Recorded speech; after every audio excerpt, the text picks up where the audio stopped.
रे काको लागो पाए, बलिहारी गुरु आपने गोविंद दियो बताए। इस दोहे में कबीरदास जी कहते हैं कि अगर हमारे सामने ईश्वर और गुरु एक साथ खड़े हैं तो हमें किसके चरण स्पर्श करना चाहिए। गुरु ने अपने ज्ञान के द्वारा ही हमें ईश्वर से मिलने का रास्ता बताया है, इसलिए गुरु की महिमा ईश्वर से ऊपर है। इसलिए हमें पहले गुरु के चरण स्पर्श करना चाहिए।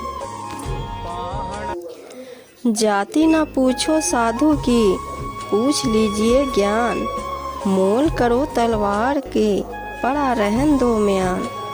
कबीर साहब जी कहते हैं सज्जन पुरुष की जाति नहीं पूछनी चाहिए, बस उसके ज्ञान को समझना चाहिए, जैसे कि तलवार का मूल्य होता है न कि उसके म्यान का।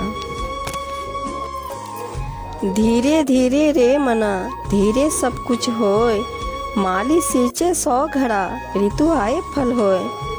संत जी कहते हैं धैर्य का फल मीठा होता है, इसलिए मन में धीरज रखने से सब कुछ होता है।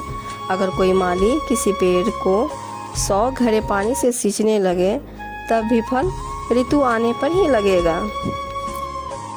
तिनका कभू न नींदिए, जो पायंतर होए, कभू उड़ी अखियन पड़े, पीर घनेरी हो। संत जी कहते हैं एक छोटी सी तिनके की भी कभी निंदा न करो, जो तुम्हारे पाँव के नीचे दबा हो जाता है। यदि कभी वह तिनका उड़कर आँख में आ गिरे तो कितनी गहरी पीड़ा होती है। इसलिए किसी भी चीज़ को तुच्छ नहीं समझना चाहिए। माला फेरत युग भया, फेरा न मन का फेर, कनका मन का डाड़ी दे, मन का फेर। कबीर साहब जी कहते हैं कोई व्यक्ति लंबे समय तक हाथ में लेकर मोती की माला तो घूमता है, पर उसके मन का भाव नहीं बदलता, उसके मन की हलचल शांत नहीं होती।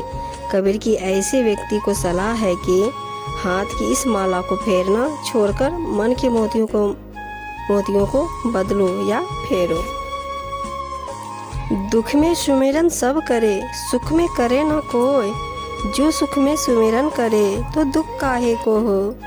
कबीरदास जी कहते हैं कि दुख के समय सभी भगवान को याद करते हैं, पर सुख में कोई नहीं करता।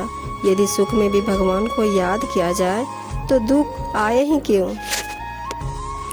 बुरा जो देखन मैं चला, बुरा न मिलिया कोई, जो दिल खोजा आपना, मुझसे बुरा न कोई। संत जी कहते हैं जब मैं इस संसार में बुराई खोजने चला तो मुझे कोई बुरा ना मिला। जब मैंने अपने मन में झांक कर देखा तो पाया कि मुझसे बुरा कोई है ही नहीं।